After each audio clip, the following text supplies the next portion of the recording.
Yeah, let's do it. All right. Yeah. No, it's fine.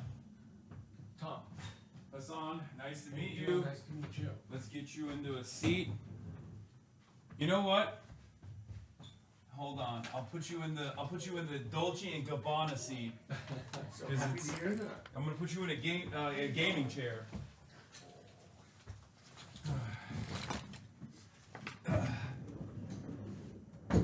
Here it is.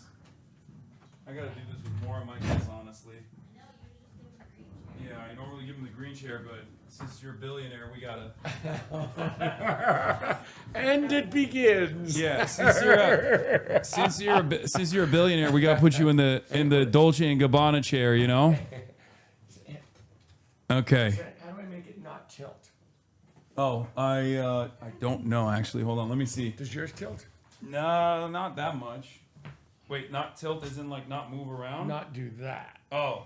Well, that's okay. It doesn't tilt that much. Fuck it. Hold on. Maybe this? That's good.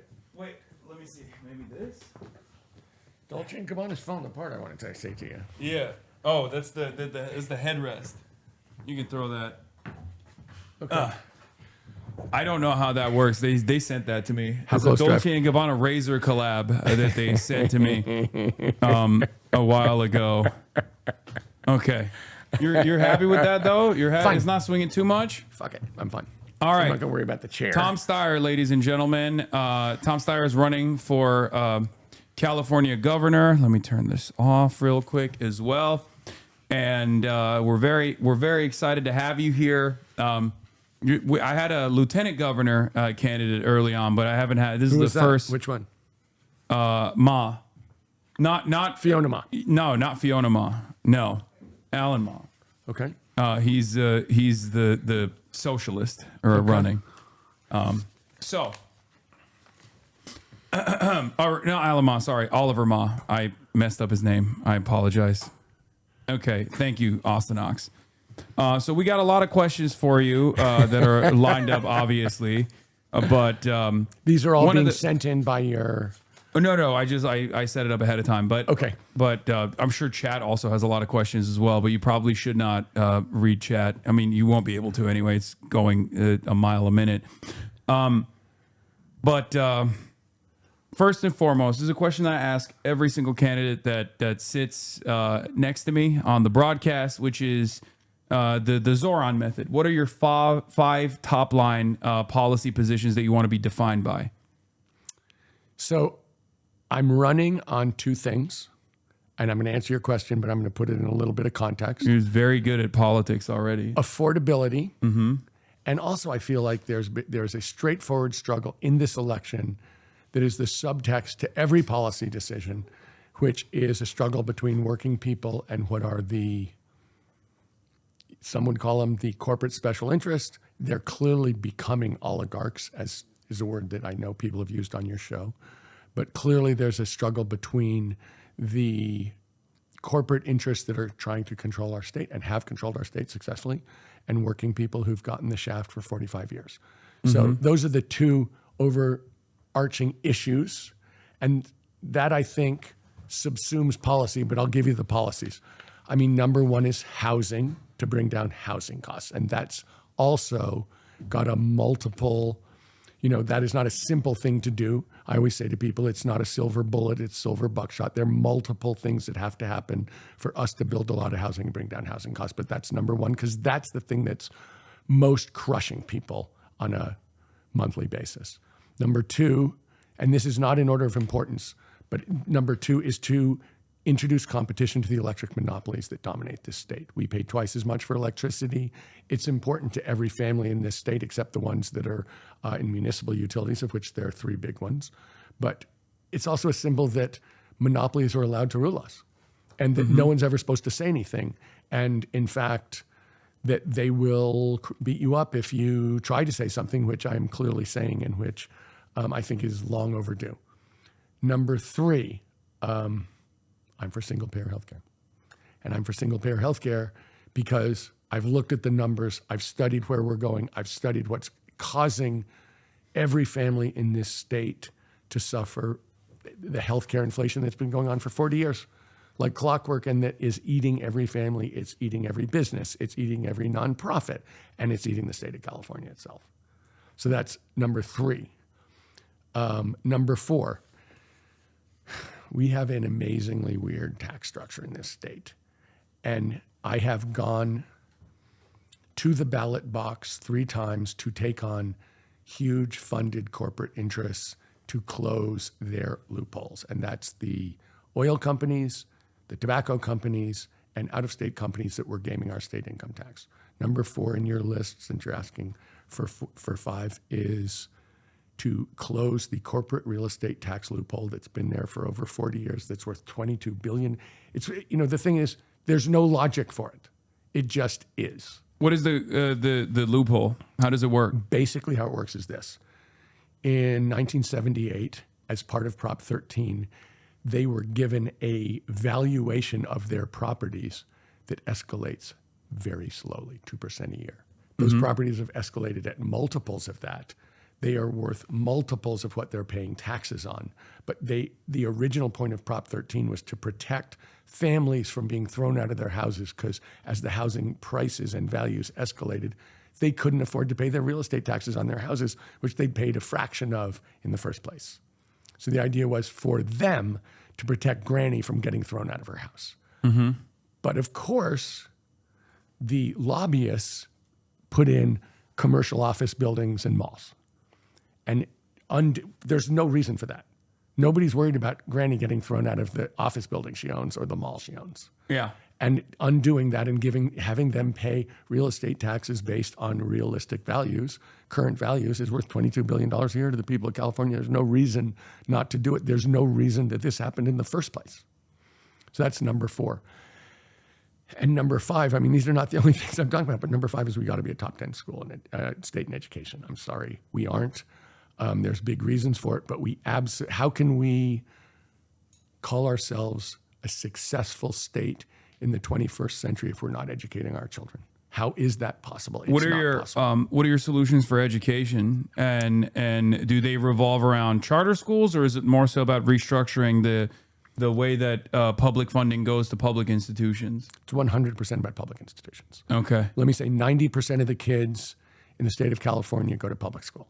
If we're going to actually improve education in the state of California, we have to do it through the public schools. We have to do it in conjunction with the teachers who actually run those classrooms. And everybody thinks that we spend so much on public schools. The truth is, cost adjusted, we pay 31st out of 50 per pupil in the United States of America. Everyone thinks we spend so much. The costs are so high. What we're delivering is 31st out of 50. So when I talk about closing a corporate tax loophole for $22 billion, a little less than half of that's going to go to education. There's a money problem. Yes, can we do a better job? But am I one of those people who's coming in here to say, based on my 0 years as a professional educator, I believe I should be telling you guys how to educate? No. So let's get back to healthcare. One of the main things that you brought up, you're saying that you're in favor of single-payer healthcare, which obviously I'm also in favor of. I think it doesn't go far enough. I'm in favor of a nationalized healthcare system, but I'm perfectly fine with moving in that direction through an expansion of social safety nets, such as Medicare for all, and a single-payer system. You ran for president in 2020. And when you ran for president in 2020, there was Bernie Sanders, who was also running, and he was running on a single payer. And you actually came out with ads against single payer, saying that this was a system that you had looked into deeply and that you thought it had not worked. What changed in your analysis to make me change my mind? To help you change your mind? The facts. So you should know, Hasan, I went to Stanford Business School, and they made this argument consistently, which I believed that basically capitalism and corporations were the way to drive down costs. No. And I want to make a distinction here. And I looked at what was going on in healthcare, and I looked at it over time, and I looked to see if that had happened one time.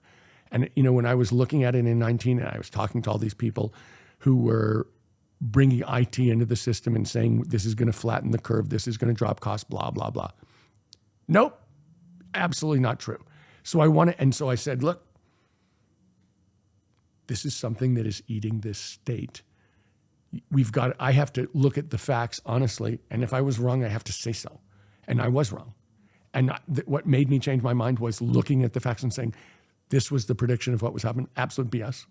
So, okay, that didn't work. We absolutely have to, and let me get into why I think this is true and why I was wrong.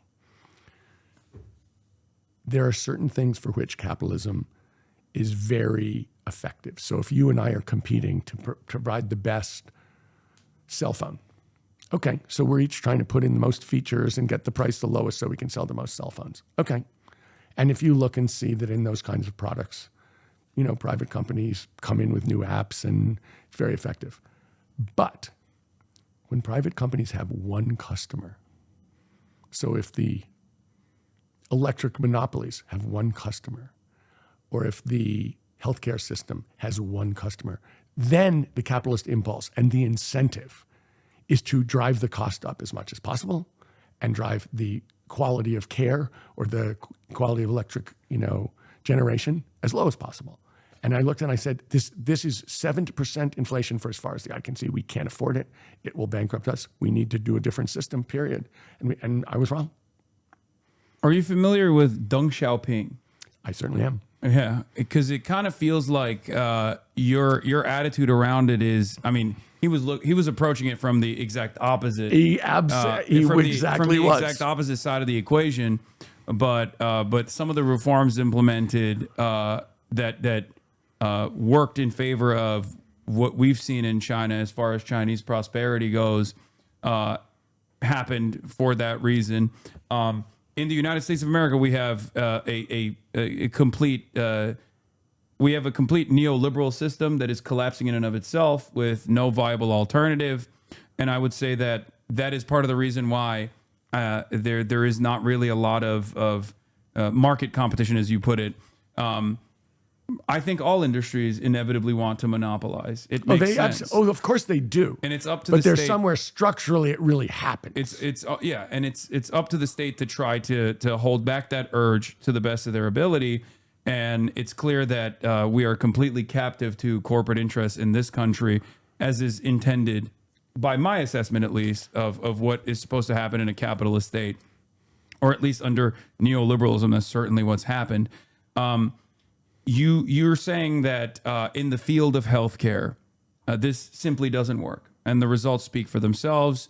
America has some of the worst healthcare outcomes out of any OECD nation, and we pay twice as much. Yeah, and we pay the most amount of money. Now that helps the GDP, even though that's an unreliable metric to understand the overall health of an economy and certainly overall health of the population. I think that there are a lot of other industries where this exists, mostly, industries that are natural, like have a naturally high barrier of entry, like airlines, industries such as, the public utilities. And there have been very successful examples in places like Tennessee, for example, Tennessee Valley Authority, that have taken over the public utilities and have done a much better job of serving the population. Well, for example, I don't know which electric company delivers your electricity. Is it LADWP? I think so, yeah. Okay, just so you know, that's a municipal utility. The costs to its customers are less than half of the electric monopolies around the state. Yeah. Just so you know, less than half. And the other two big ones, Sacramento's the same.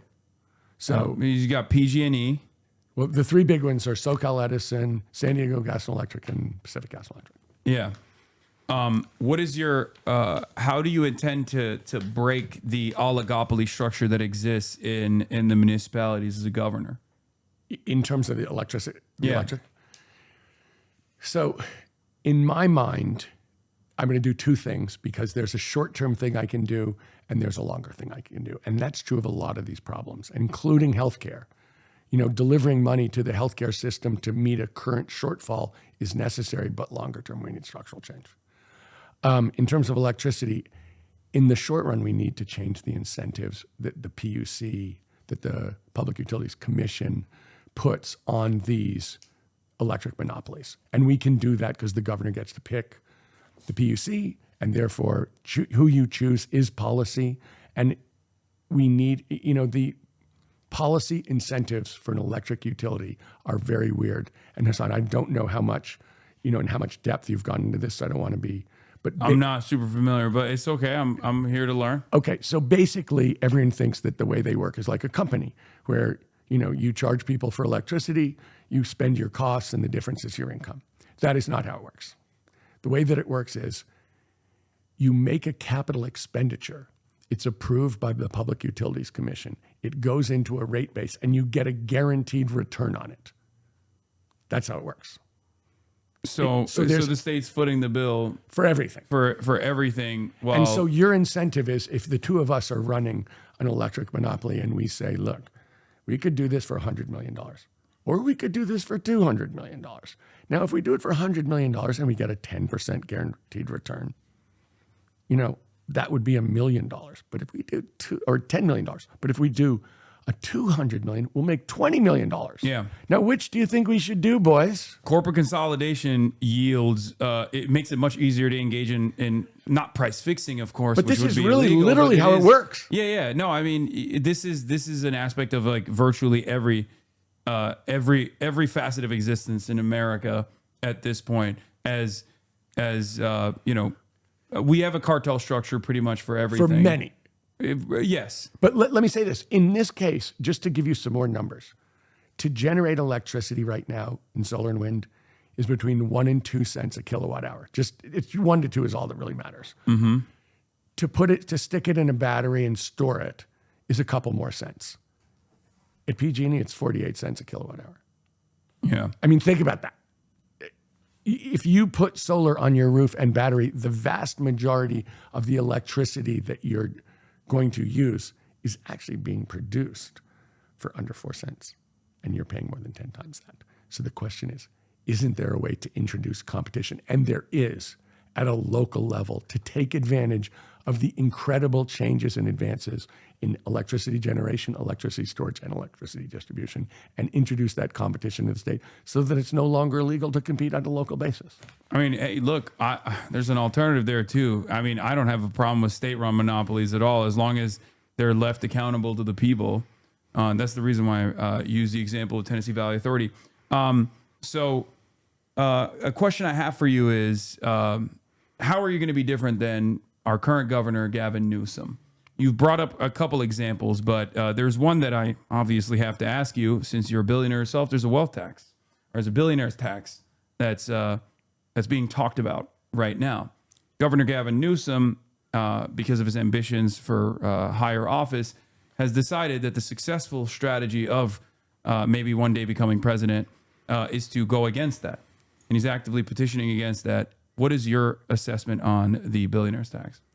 So let me start by saying I'm in favor of a different tax structure where billionaires pay more money. And I'm not equivocal about that. Absolutely. I started by saying we have a tax structure that makes no sense.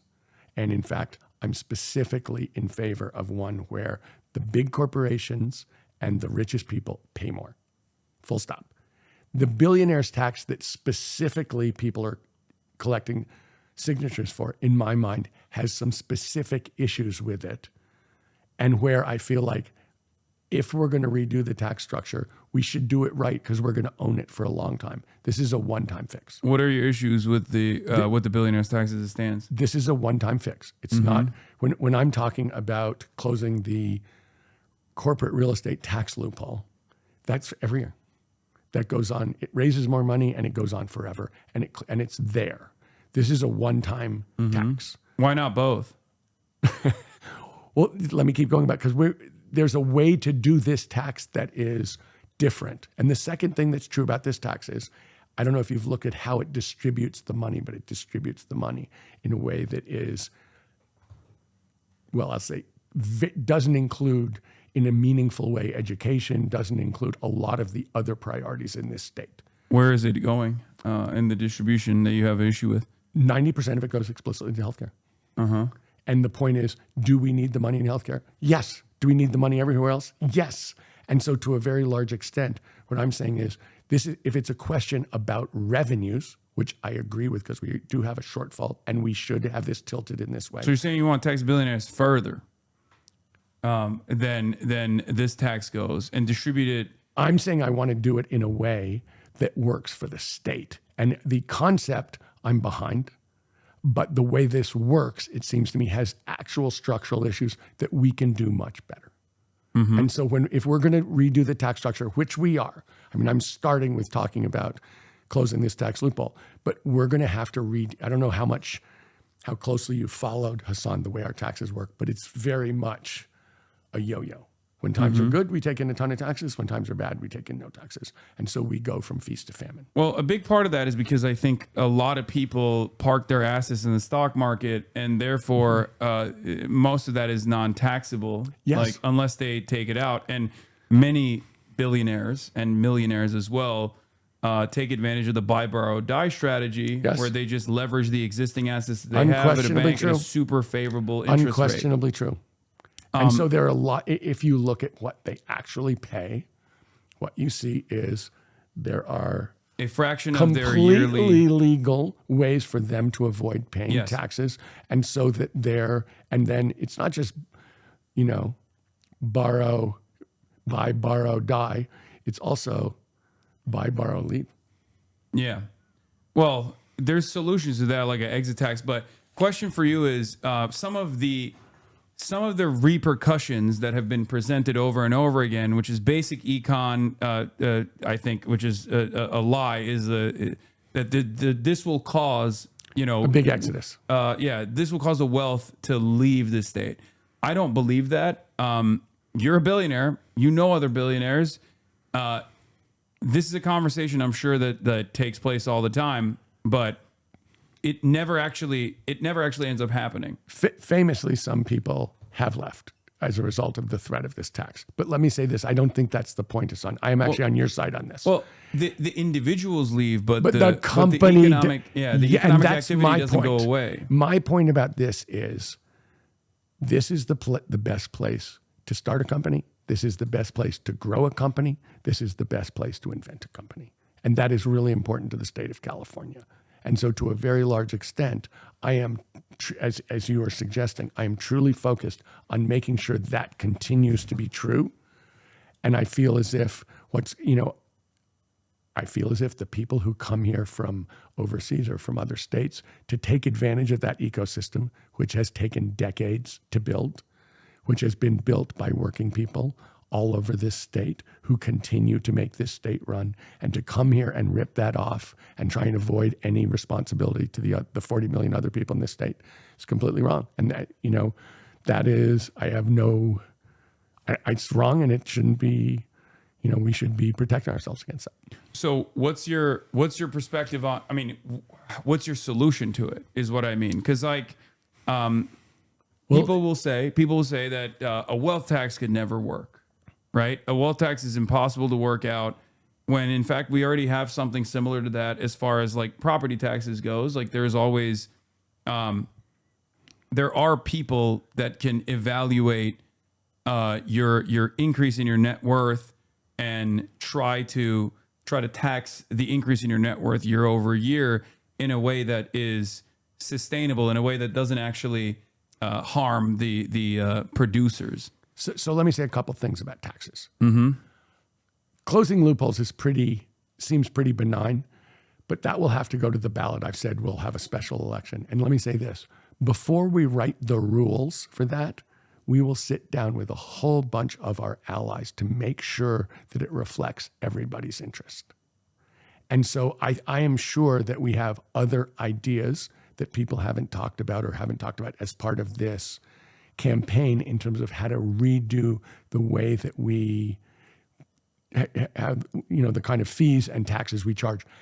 One of the things I really want to do, Hasan, is do that. You can't pass any of these things just because you're the governor. And I think it's really important in doing this, one of my favorite expressions, if you want me in at the landing, ask me in at the takeoff. That in fact, before we put something out, that we have that we go to all the people we view as the coalition that is pushing the interests of working people in this state, the interests of justice in this state, to make sure that everybody's on the same page. I think part of the reason why there's a broad popular support for this ballot initiative in the form of billionaires' taxes, regardless of whether it's the most efficient way to tax billionaires or not, is because people just don't care. People are like, I agree. don't care. It's anger. It's people are, look, and they're absolutely right. What we have seen is a group of people who come across as reckless, selfish, incredibly ambitious, and anti-democratic across the board. And so, of course, people are furious. And of course, people are furious that they have what seems to be, and actually seems to be, almost limitless wealth, which they're absolutely interested in preserving 100% of. And people feel like, yeah, they're angry and they're right to be angry. It's absolutely right. And that's what's going on. I mean, when you had people on here talking about the oligarchs, if you see what's going on in this election, there is as much as there's what you're describing as the anger of working people at a system that seems rigged and unfair, with people who are extremely selfish and extremely obnoxious, trying to have their way. And on the other side, people are absolutely furious about what they feel is unfair. And they are going to push for all the things that I just said people are seeing to a further degree, to a much greater degree. And that's what's going on in this election. So of course people are mad.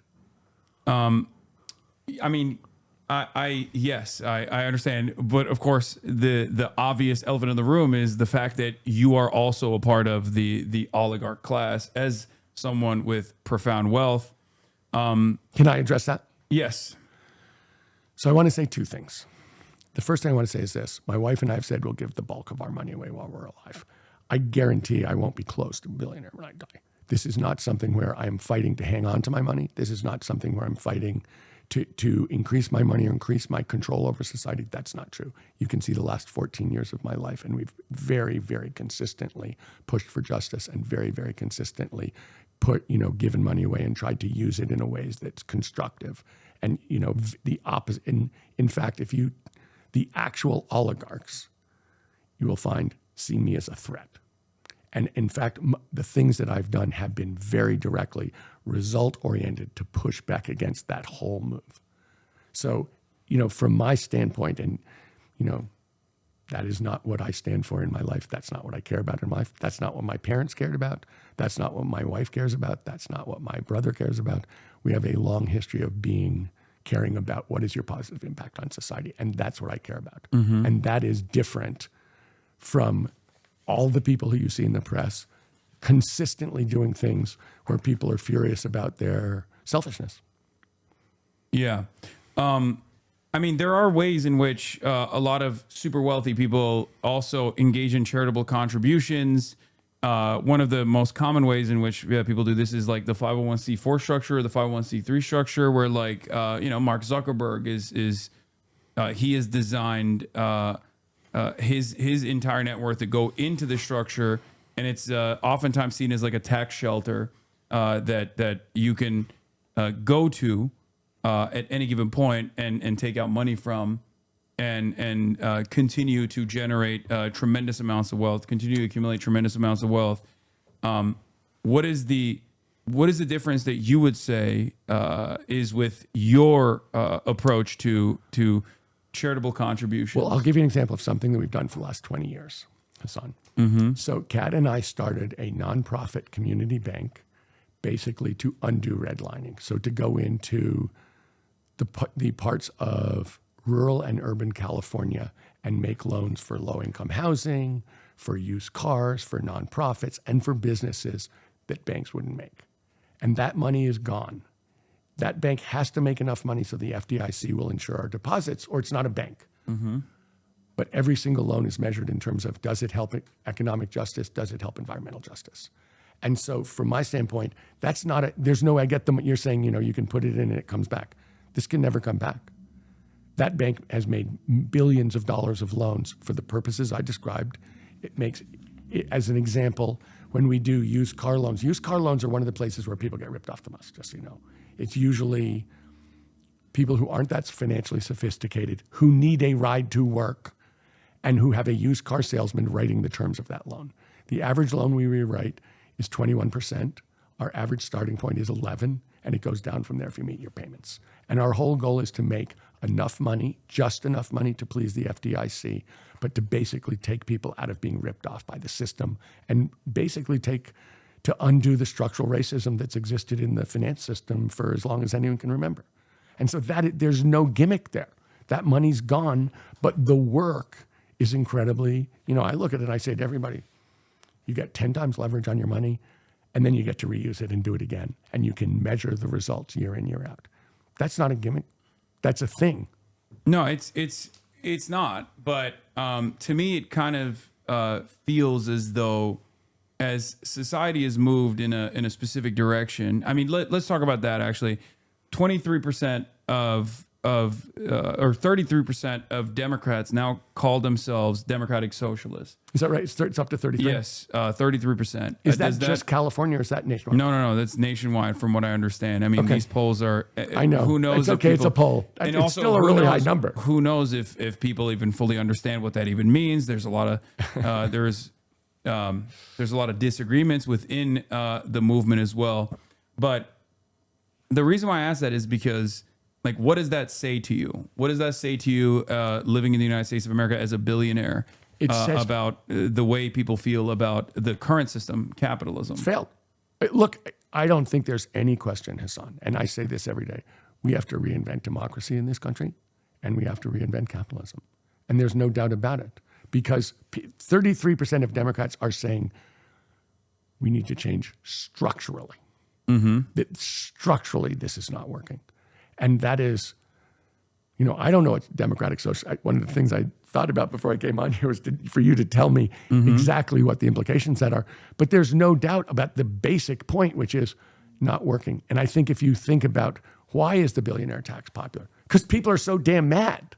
Of course they're mad. And if you look at the popularity of the two parties, it's incredibly low. Are you familiar with stakeholder capitalism and numerous other initiatives that were implemented in the early stages of like post 2016 election, where a lot of wealthy people were like, the pickaxes are out, people are going to riot. We need to find a reasonable solution to this problem. Okay, so let me say this: we have seen in the last 14 months.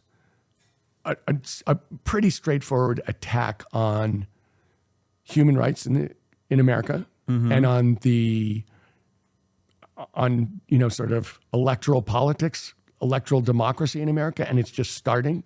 And what we've also seen at the same time is complete silence from this community.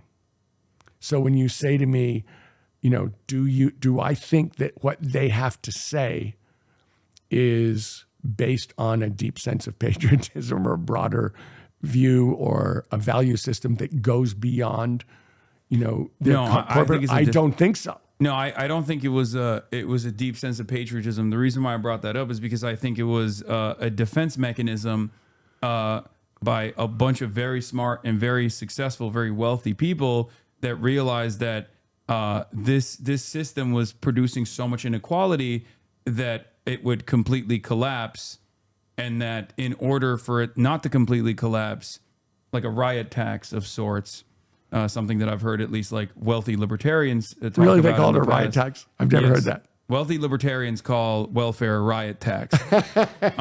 And it expands beyond that, obviously, but like basically the system is on the verge of collapse in its entirety, so we have to figure out a way to do a more ethical version of capitalism.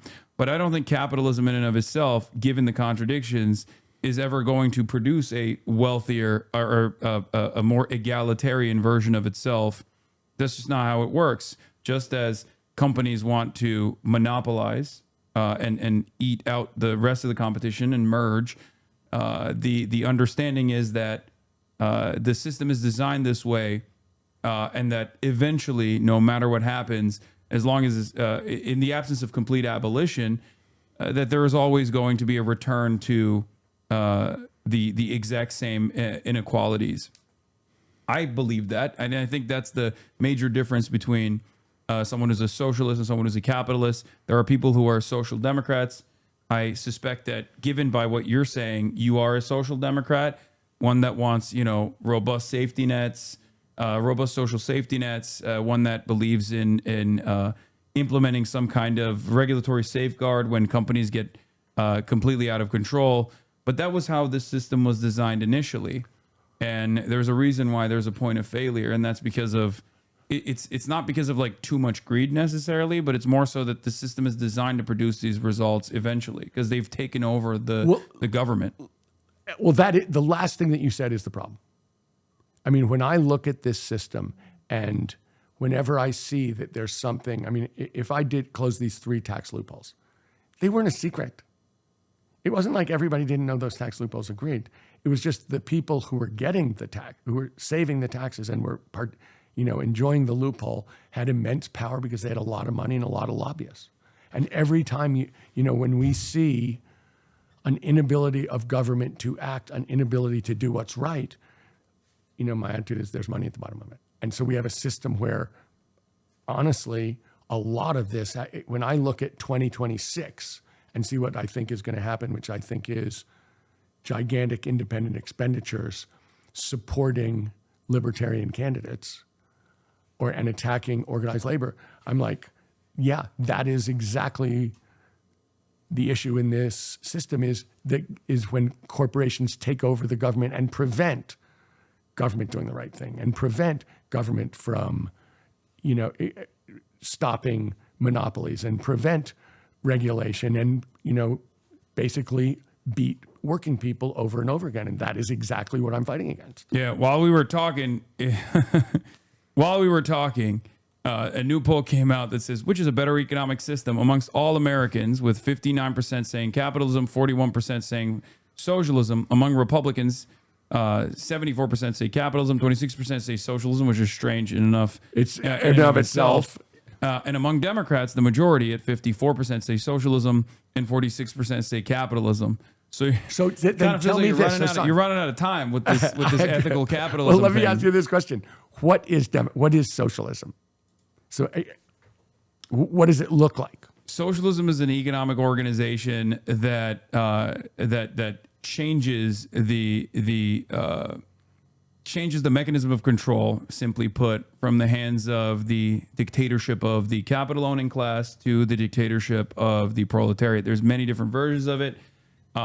There's decentralized versions of it. There's centralized versions of it. Give me an example of one.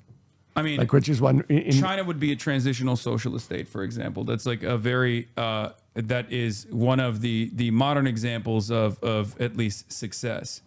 The capital flows are still completely controlled in the hands of the state, and that while as we referenced Deng Xiaoping, there's like different reforms that have been implemented in the past. The way that the state currently operates is they design a 5-year plan. They have a specific industrial targets that they want to hit. And the goal there is not like redistributive policies or like a robust welfare state at all, but instead is to improve the material conditions of the working class. And the state dishes out, by controlling the bank system, controlling capital flows, dishes out money in the direction of certain industrial output targets. And, but still has control tons over of private companies. Yeah. That are actually lighter industry is still predisposed to like what looks like a private market, but like the stock market in China is not necessarily a real thing. It's just it's the function of like gambling for the most part. There's heavy there. I mean, stock market is gambling here as well, but you see what I mean. There's not even like any sort of fundamentals that that people rely on.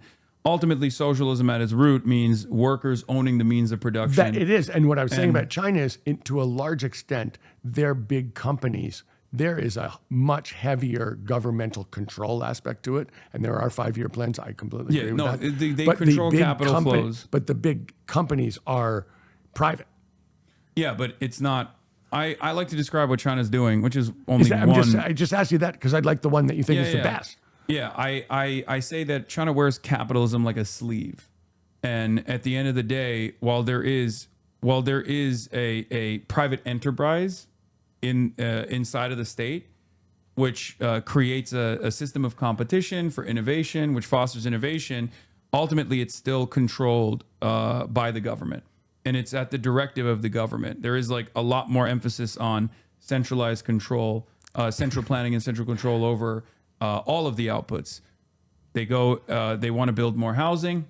They realize that housing needs to be built. They tell the banks, or they tell everyone that's paying attention, if you go into real estate, you're going to get loans. You're going to be able to build a real estate company. And then they build the housing. And then, but in when real they want to estate, move to be in fair, the direction Hasan, of EVs, that's been the real estate. They created this gigantic bubble. And Yeah, in but fact, how do that's they something that's they've been lugging for the last. see, this 5 is what years. I mean about state control. They design it in a way that resembles what it would look like under capitalism, but then in the aftermath of that, they don't receive the same shocks. What happened in China as far as the real estate bubble, if it were to happen here in the United States of America, something similar to that had happened in the past. Yeah, exactly. We saw the impact of the 2008 housing market crash. In China, no such market crash took place. And the reason for that is because there's still state mechanisms at play that work in the recovery side. There's still state mechanisms at play that supersede the interests of capital. We gave a big parachute to corporations in the aftermath of the 2008 financial crisis, the housing market crash. That didn't happen in China.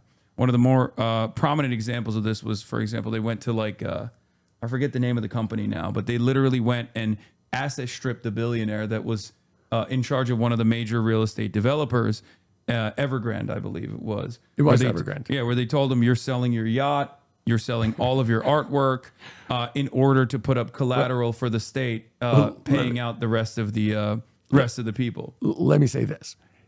If there was an example of failed financial policy in the United States, it was the way we handled the 2008 crash. Because there's no doubt that what you're saying, that there was no retribution, there was no penalty to the people running those big financial institutions, is absolutely true. And it was absolutely wrong. And the question, and to me, it's like you were saying, the issue that we're having is that the big corporations, in effect, are controlling the government. In effect, they were controlling the government. Yeah. And in fact, now they're, have a government guarantee on a private corporation, which means they get to, I agree with that. And so to me, I actually think Deng Xiaoping is a huge hero because the changes that he instituted in China led to the biggest move of poor people into the middle class in the history of the world by far. Yeah, and 1 billion people taken out of poverty, pretty much 800 million people. Absolutely amazing. But to me, that was what I'm trying to say, which is this. But the state control didn't go away. I understand that. But what I'm trying to say is this. He tried to design the incentives to let the Chinese people build them. I mean, I don't think he built them out. He gave them a framework to build themselves out. And they did an amazing job. And I think to me, he's a hero of somebody who could, you're saying, yes, he kept the government in control.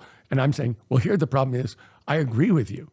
The government is being controlled by interests. Yes. In America, capital controls the government. In China, the government controls capital. That's the major difference here. And there's I agree with that. Even though one might say there isn't like a democratic process where they're like voting exactly, like input output, voting exactly which way the government is supposed to be, which direction the government is supposed to be moving, even in their own internal appointment process, like people are working from the working class background, working in the countryside before they get to the standing committee or anywhere near the command structure within the party.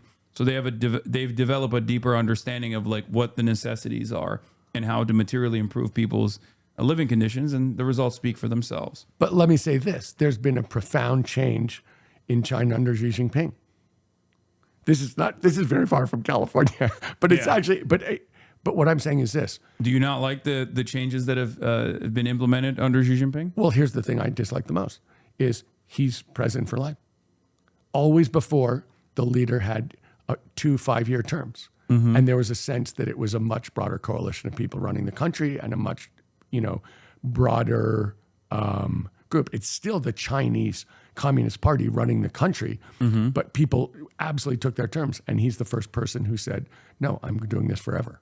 And it's now me. And I think that has Hasan, that's a big difference. No, that is a I big agree. friggin' It's just, difference.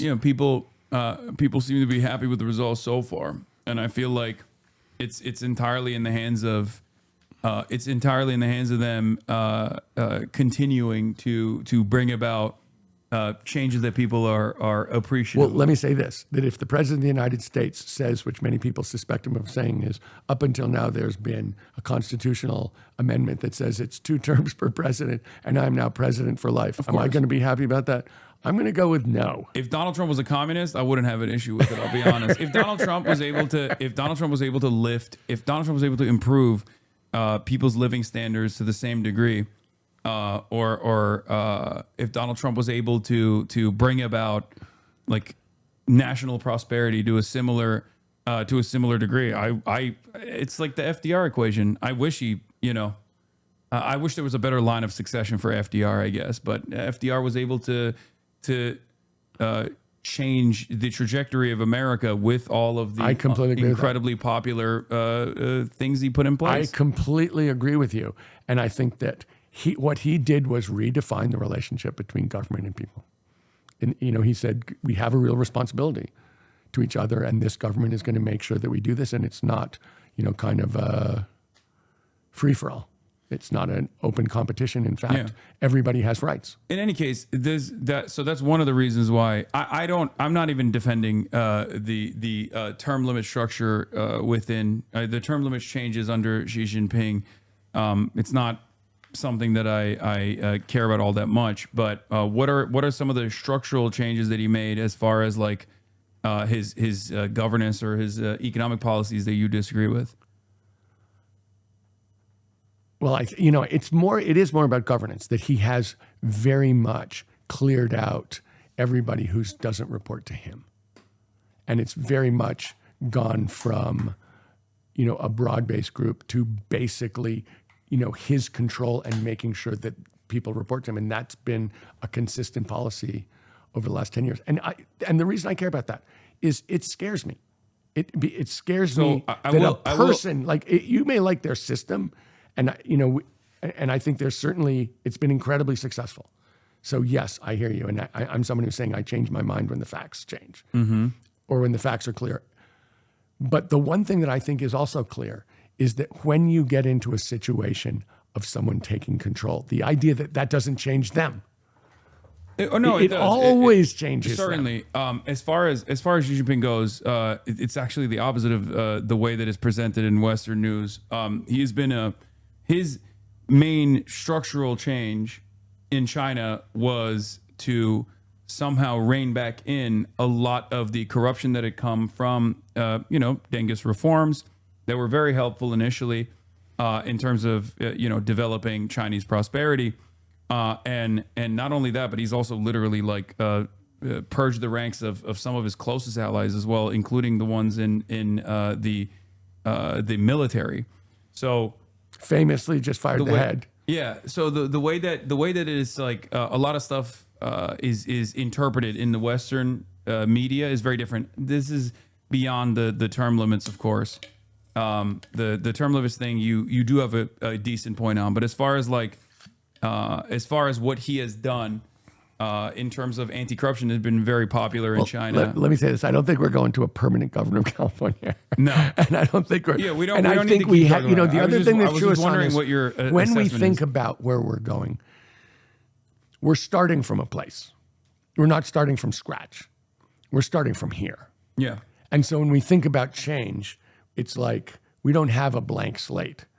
In the state of California, you have a couple hundred years at least of history and a couple hundred years of expectations and institutions that are built here. So when we think about change, we, believe it or not, introducing competition into the electric system is structural change. Yeah. Talking about single-payer healthcare is structural change.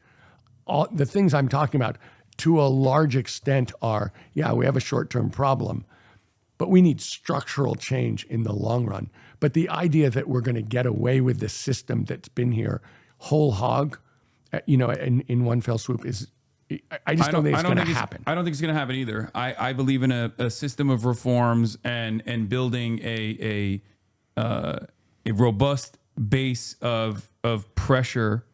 Agreed. Through organized and labor, that is what I'm trying to do. Labor, through years and years of organizing until it gets to a point where there are workers' councils and there's a lot more autonomy for the working class that they can actually have the political education, the political will, and be able to make these sorts of decisions that benefit them as opposed to benefit the capital owning class. But before we get there, we were talking about monopolies. Yes. There is, by the time, if you were elected in office, the Paramount, Yes. Skydance, Warner Brothers Discovery merger would be coming across your desk. What would you do as a governor to tackle this very obvious, monopolistic merger? It's worse than that, because obviously one of the things. What are you going to do about Ellison's? I was about to say that was my point to you. Yeah. It's like you're talking about this just in terms of the number of jobs that are going to be destroyed by this, the reduction in the quality of entertainment, and how bad this is for Los Angeles, California. All true. Yeah. But that's not all that's bad about this. Obviously, what we're seeing is I don't want to use the term all the time oligarchs, but let's just use the term oligarchs. They're trying to buy all the means of communication, right? Mm-hmm. They're buying. They already have. It's not true that they've bought all of them, but Trump is trying to intimidate every of the other ones by threatening to sue them for gigantic bucks and do all these things that he can do to punish them if they actually try to tell the truth. No, I just meant every single one of these organs of media. They're trying to buy and shut down. Or entire social media platforms owned by a billionaire. I'm agreeing. And I'm saying they're trying to not just to impact the democracy. Now they want to control the democracy, and they want to do it in multiple ways. But one of the ways is by buying all the means of communication so that what people hear is by definition slanted. And do I think that the Ellisons will do that? Yes. I think that that's a big part of what this is about. So we should talk about jobs, but we should also talk about communications, because if people only hear the big lie, then they have what else are they going to believe? Yeah. And that's very much what's going on here. So to a large extent, if you're the governor of California, can you undo a merger? No. What can you do? What you can do. Well, the Attorney General of California actually said that they were going to try to stop it. So I think there are some ways. I mean, it's not under your control, I guess, but there are some antitrust initiatives that the state attorney general could potentially implement. I'm sure they can try. But Hasan, I can tell you, I've watched hundreds of mergers go down, and I've never seen it get stopped by a state. Have you thought about building a coalition with other states as well, if necessary? I mean, so I haven't, because it is honestly about California to a very large extent. This is very much a merger between California, about California companies. Mm-hmm. What I would say is, I would put this in a slightly different context, if you don't mind. And that's this. We are having a profound, dramatic, intense difference of opinion about everything with this administration in Washington, D.C. This is obviously an antitrust problem. Mm-hmm. It's overwhelmingly an antitrust problem. And that would be a very straightforward, untraditional antitrust law to say shouldn't happen. Yeah. It is clear that this president improperly is influencing what's happening here and is pushing it really hard. It is clear that he is happy to punish California. All the things we're saying are bad, are bad. And the fact that they're bad, he considers them to be good. And so to a very large extent, what we're seeing is he is trying to punish California. And that is going on in multiple venues all the time, and will get much worse as the election approaches in November. And so I don't mean to not answer your question about this merger, but to a very large extent, somehow California has to have ability to push back, to be organized and push back on this. Yes, we can sue everywhere, and of course we should sue everywhere. I get that. And, Rob Bonta is a good attorney general, and he will sue, and I'm sure he will continue to sue. But you have noticed that when the Supreme Court said no tariffs, Trump's answer was, okay, no tariffs. Here's my answer, tariffs. Yeah. He's not someone who obeys the law. So but the question is, how are we actually going to make our case? How are we actually going to back this guy off? How are we actually going to support? And to me, that is about organization. That is about working with organized labor. That is about feet on the street. And it's also a vision of something different. Because the real way, the last time we saw a corrupt, violent government suppression of people just living their American lives was the civil rights movement.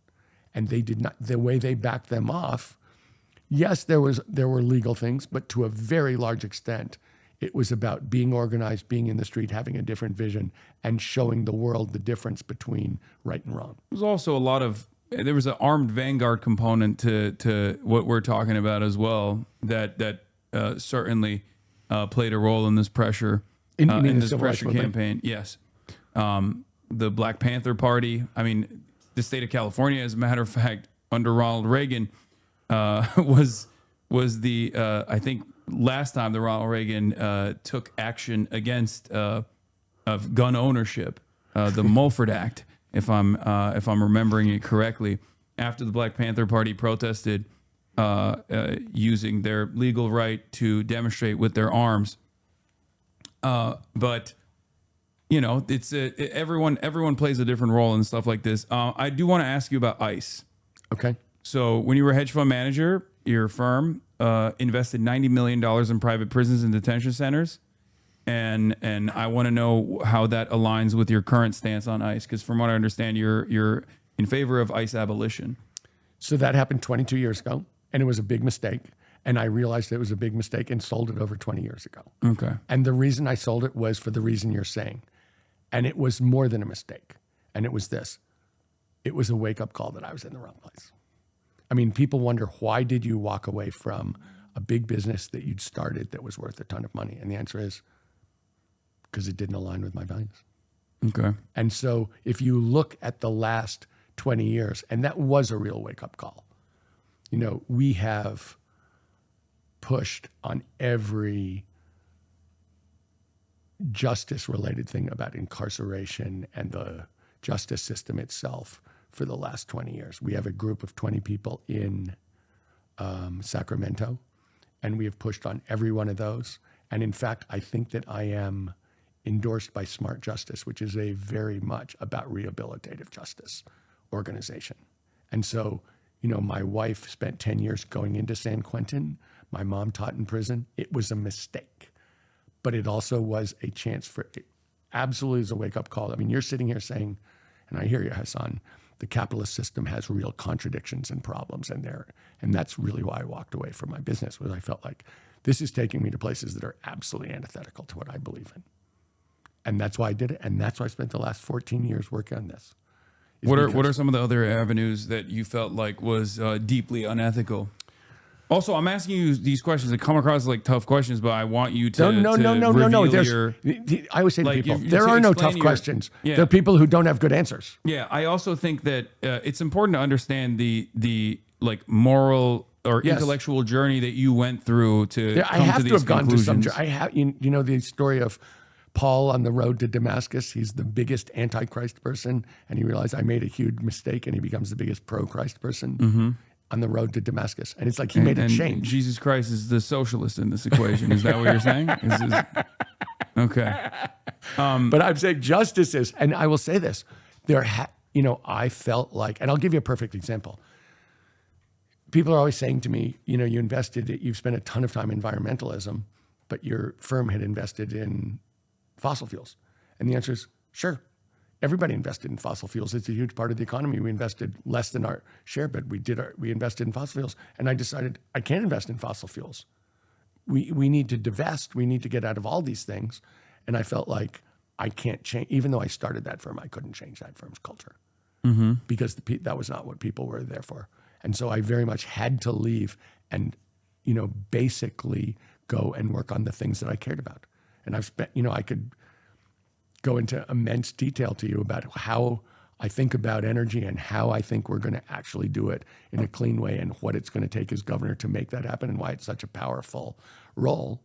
And that's true. But I was coming from a place that was completely different and I had to make a change. Governor to make that happen and why it's such a powerful role. And that's true. But I was coming from a place that was completely different and I had to make a change.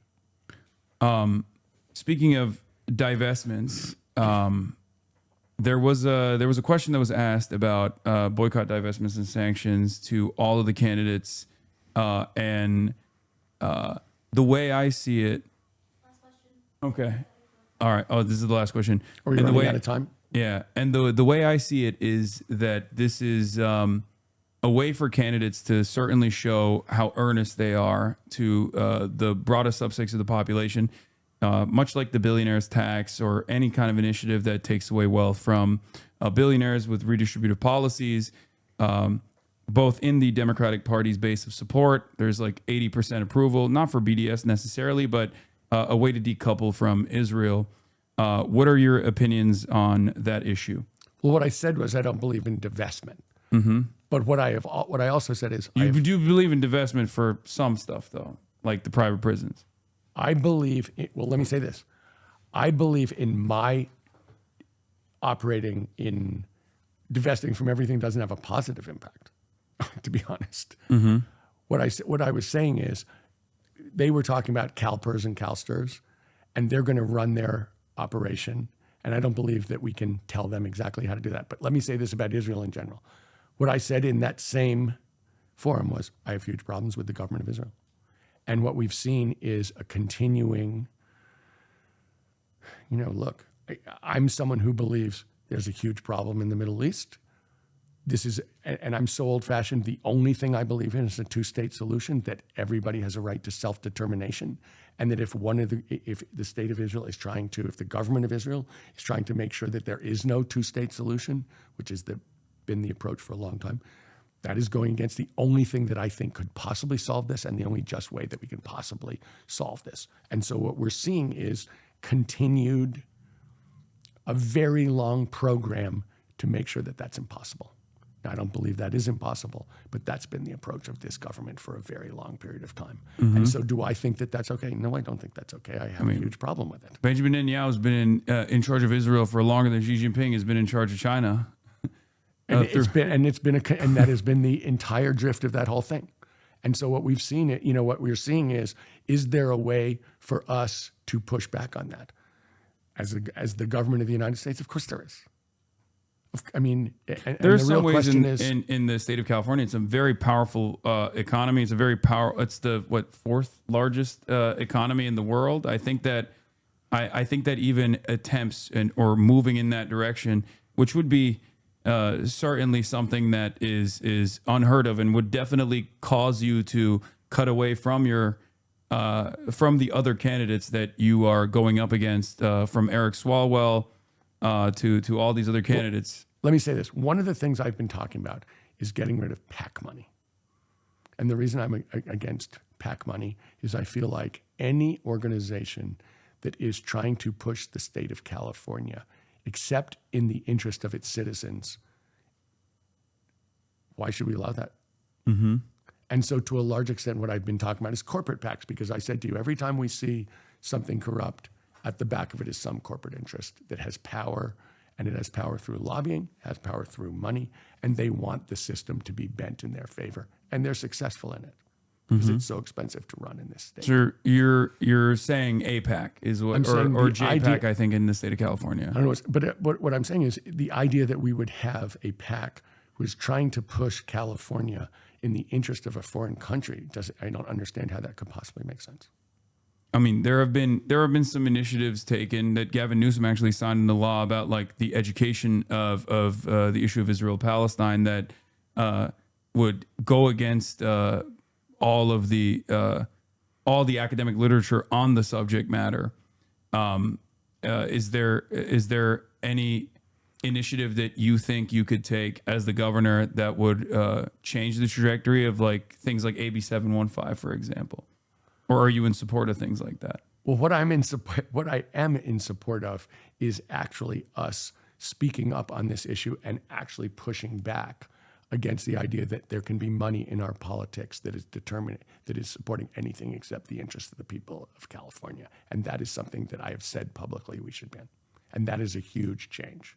And that is the one that I think is at the heart of so much of this stuff. And that is something I would, to me, you're saying what is different? That's very different. So you think you have a difference in your interpretation on this issue in comparison to someone like Eric Swalwell? I do. Well, first of all, I'm not taking money. Yeah. So that's a huge difference because one of the things I'm saying is, look, I'm not taking money from any of these people. That's why I can be an honest broker. That's why I can stand up for the people of California. And in this issue, I'm saying, look, I don't think this money shouldn't. I said I don't want corporate PAC money. I don't think that should be PAC money from a country. It doesn't make sense to me. Mm-hmm. But that's across the board, and that's understandable. I mean, you're a billionaire. I'm also in favor of removing corporate donations and corporate PACs in general from all elections. I think that it's undemocratic. It's an undemocratic system, regardless. But the reason why I'm asking you about this specifically is because this is the one area where, with the exception of some of the other candidates like Butch Ware or who are not really no one is talking. No one's really standing up on this issue. Yes, this is not and I know for a fact that while California has a lot of wealthy donors who are very much invested in the continued state of Israel behaving in the ways that it does, as far as like the broad base of support goes, I've been out there. And there's, approval ratings that also suggest that like the overwhelming majority of not only just the Democratic Party's base of support, but just like all Californians in general. Look, I think what we've seen, Hasan, there's no question, what has gone on as a result of Gaza is a complete walking away from supporting this Israeli government. Mm-hmm. I think that's overwhelmingly obvious. There was a huge article about it last week on Friday. They released a poll which made that extremely clear because what people have seen Americans online is something that yeah. people cannot support. And what I'm saying is, look, the way that this works in my mind, when we see something in our system that seems as if it's going against the interest that people overwhelmingly hold, there's usually money in back of it, and that is the right way to approach it. That's the right way to attack it because that's what's corrupting our system. Well, yeah, I mean, it is in some ways a deflectionary mechanism that some Democratic politicians have deployed, including Gavin Newsom, that says, I will never take AIPAC money. Is that true? He's never taken AIPAC money? He's given $500 to AIPAC back in the day, but he's never taken, he's saying he won't commit to taking AIPAC money. I think in the state of California, it's not AIPAC, it's JPAC anyway, but regardless, the reason why I'm bringing this up is because when asked, he says, I don't want to take AIPAC money.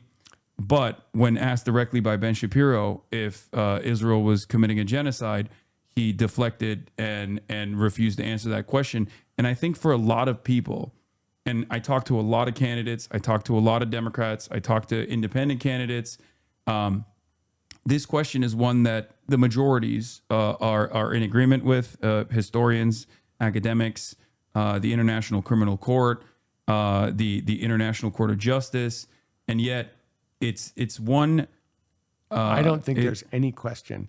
Americans have seen war crimes on their phones, and that's what they're responding to. And what we're seeing is a move in this world, including in the last 3 days, that might makes right. And that's all that's going to matter. And that's what's going on. I don't think anybody's really feels sorry for the people who were running Iran because they were terrible to their own people. But the truth is what we're seeing is a world where the point is might makes right and we'll do whatever we want. And if you don't like it, that's just too bad. And there's no sense of justice in it. And of course, that is a terrible step. And we've seen it in Gaza, but we've seen it very broadly. And that's something that's ongoing. And is that something which, of course, I'm completely opposed to? Of course, I'm completely opposed to that. Okay, so that's almost identical to what I don't mean to. I don't mean to push you, but that's almost identical to what Gavin Newsom said to Ben Shapiro when Ben Shapiro said, "Do you think there's a genocide going on in Gaza?" What I think is this: I think that this Israeli government has been trying to take over the entire country and expel the Palestinians and take over the whole thing, kit and caboodle. And that's what they've been doing for a long time. It's absolutely wrong. There's no question there. And they're willing to commit war crimes to do it. That's what I think. And that's been going on for a long time. So you don't want to make you're not committing to the term genocide. I don't actually, do I think, you tell me if this is what it means, because it's sort of like socialism, if you excuse my saying so. Mm-hmm. Do I think they're trying to kill all the Palestinians? No. No, I think I don't. I think they're trying to expel the Palestinians from the country, that they're trying to have one state. That would be genocidal intent. I don't know what that is, but that's what they're trying to do. That is a genocidal intent. They're clearly trying to take over the West Bank. They're clearly trying to take over Gaza. They're willing to, go to extreme, merciless lengths in order to do that. Hasan, that's what there's a history that's 10 years of doing that. Well, it's longer than 10 years. Well, whatever. Yes. Started off with ethnic cleansing in 1948. But that's what's going on. I don't know I honestly don't know what genocide means, but what I do know is they are trying to end up controlling the whole state, period. Mm-hmm. Yes. So, okay. I mean, that is what, at least according to the Holocaust scholars, genocide scholars. Do I think they're trying to kill all the Palestinians? No. No. I think they're trying to expel them from the country. Yes, it's still an ethnic cleansing and indicative of genocidal intent, which is why that's the whole the International Court of Justice case that's about that. But that is what it is. Yeah, you can do it in part as well, similar to what took place in Bosnia and Kosovo, and I look at that and I say the exact same thing. How did they actually end all the fighting in Yugoslavia, the former Yugoslavia? They bombed the crap out of Yugoslavia. But America they also gave everybody their own territory and their right of self-determination. And that's what's got to happen here. I think it might have been better if Yugoslavia stayed intact, but that's neither here nor there. But it didn't happen, and it did solve the problem. They're no longer killing each other.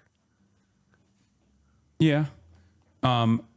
But again, there was a lot of bombing in this place. But anyway, Tom, thank you so much for coming on. Thank you very much. Nice to meet you. Nice to meet you. And where can people find your campaign? Tom Steyer. What is it, you guys? TomSteyer.com. Yeah, that's what I was going to say. TomSteyer.com. I never. TomSteyer.com. Yes. And can I say one more thing, Hasan? Yeah.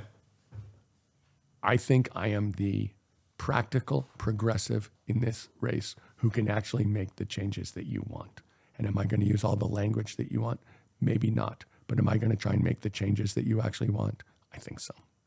I really do. And I think that working people have been screwed, and they need someone who will fight with them, and they need someone who's not going to owe anybody else anything, and who's going to stand up and do the right thing. And that is me. All right. Thank you for coming on. Thank you. All right.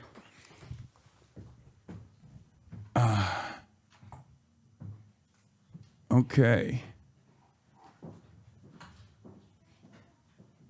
Bye, guys. Nice to meet you. What's up? What's up? I think you were just saying hi. Oh, okay. Nice to meet you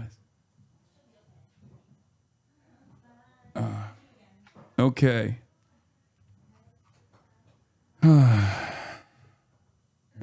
In order to let me hit this real quick. I'm gay and Lebanese.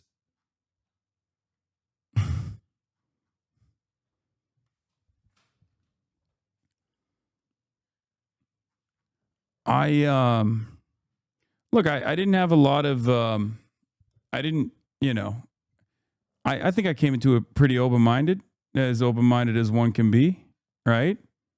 And that went all right. Can you look into the camera when you adjust it? Respectfully asking, King. I'm gonna now obviously dive back into the ongoing